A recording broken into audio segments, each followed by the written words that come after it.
नमस्कार। जैसा कि कल आपको बताया गया था, जीवन का यही चलायमान सौंदर्य है। संपूर्णता के उन क्षणों में मैं मन इस बिखरे सौंदर्य में इस कदर एकात्म हो गया कि भीतर बाहर की रेखा मिट गई। कल्पना की सारी खिड़कियां खुलने लगीं। मैं सचमुच ईश्वर के निकट थी।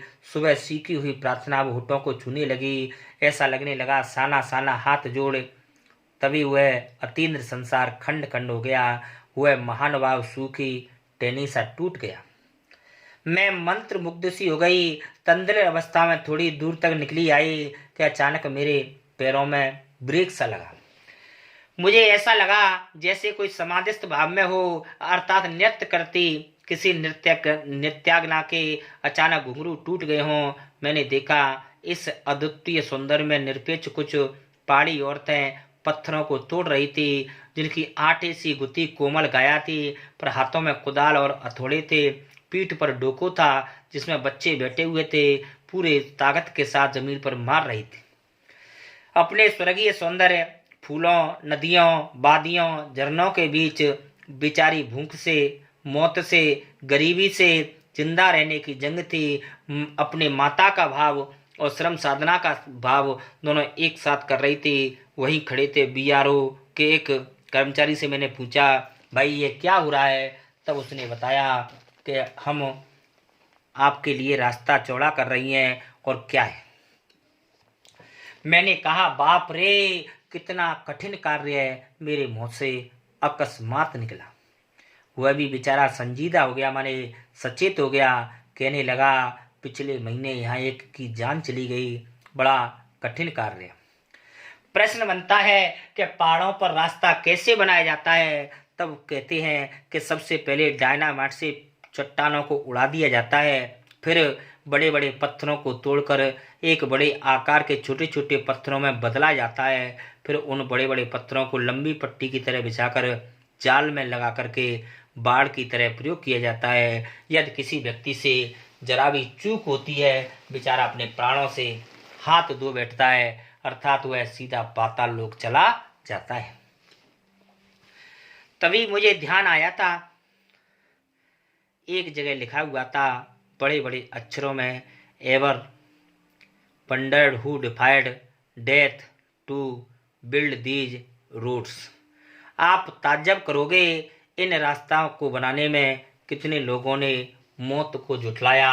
अब यहाँ पर प्रश्न बनता है, ever wondered who defied death to build these roads, पंक्ति का भाव स्पष्ट कीजिए। तो इस पंक्ति में कवि द्वारा बताया गया है कि अनेक जो लोग होते हैं, पहाड़ों पर रहने वाले, जो आपकी मिलिट्री वाले हैं, जो वहाँ के निवासी हैं, वे अनेक प्रकार की मेहनत मजदूरी करके पहाड़ को बनाने में तैयार करते हैं। उस पहाड़ पर रास्ता बनाते हैं, पहाड़ को काट करके छोटे छोटे रास्तों में तब्दील करते हैं। उनमें अनेक लोगों की बेचारों की जान भी चली जाती है। इसलिए यहाँ पर कहा गया है कि ये लोग अपनी जान पर खेल करके हमारे लिए अनेक प्रकार की व्यवस्थाएं करते हैं। एकाएक मेरा मानसिक चैनल बदला, मन पीछे घूम गया। इसी बीच एक पलामू और गुमला के जंगलों में देखा था। तब उसे ध्यान आया था कि ऐसे ही पलामू और गुमला के जंगलों में जो पहाड़ी औरतें थीं, जो जंगली औरतें थीं, जो भील औरतें थीं, वो बेचारी तेंदू की पत्तियां की तलाश करती हैं और युवतियां डुलती हैं जिनके फूले हुए पांव और इन पत्थर तोड़ती पहाड़ियों के हाथों में ठाटे पड़े हुए माने छाले पड़ जाते हैं। दोनों एक ही कहानी कह रही हैं और जिंदगी की एक सी कहानी है कि सारी मलाई एक तरफ, सारे आंसू, अभाव, यातना और वंचना एक तरफ। अर्थात कवि बताना चाहता है कि संसार का 90% पैसा केवल संसार के मात्र 10% लोगों के पास है, और जो 90% जनसंख्या है वह 10% पैसे में निवास करती है।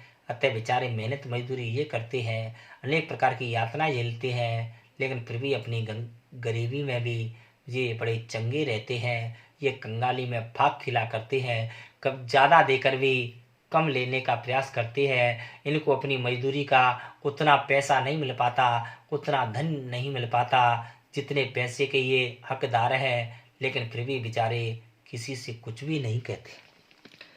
तभी मेरा ध्यान मेरी यात्री मणि और जितेन मुझे खोजते खोजते वहाँ आ गए।